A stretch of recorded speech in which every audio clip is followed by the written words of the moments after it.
কড়া নিরাপত্তার সঙ্গে দুই অসুস্থ পরীক্ষার্থী জীবনের প্রথম বড় পরীক্ষা দিল। অন্যদিকে জেলা বিদ্যালয় পরিদর্শক রাজীব প্রামাণিক হাসপাতালে গিয়ে তাদের শারীরিক অবস্থার খোঁজ নিলেন। শিলিগুড়ি হাকিমপাড়া বালিকা বিদ্যালয়ের দুই পরীক্ষার্থী আফরিন আনসারি এবং সায়না আনসারি পরীক্ষা হলে ঢুকে অসুস্থ হয়ে পড়ে। সঙ্গে সঙ্গে কড়া পুলিশি প্রহরায় শিলিগুড়ি জেলা হাসপাতালে নিয়ে যাওয়া হয় তাদের। পরবর্তীতে ওই দুই পরীক্ষার্থী শিলিগুড়ি জেলা হাসপাতালে বেডে বসে পরীক্ষা দিয়েছে। এই দুই ছাত্রীকে দেখতে হাসপাতালে পৌঁছে যান অপর বিদ্যালয়ের পরিদর্শক রাজীব প্রামাণিক। তিনি দুই ছাত্রীর শারীরিক খোঁজ খবর নেওয়ার পাশাপাশি জানিয়েছেন দুজনেই ভালো রয়েছে এবং ভালো পরীক্ষা দিয়েছে। তারা এর আগে একটু অসুস্থ ছিল এবং বড় পরীক্ষার ধকল নিতে না পারায় আরো অসুস্থ বোধ করে। সঙ্গে সঙ্গে দুজনকে হাসপাতালে নিয়ে আসা হয়।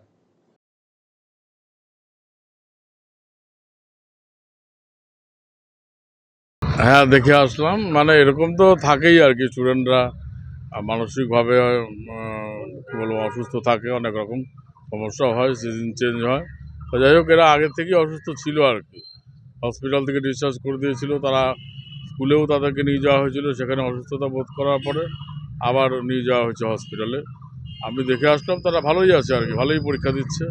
ভালো স্টুডেন্ট তো, মানে লিখতে পেরে বোধহয় শরীরটা বোধহয় ভালো লাগছে, তো মেন্টাল প্রবলেম কিছু একটা হয়েছিল।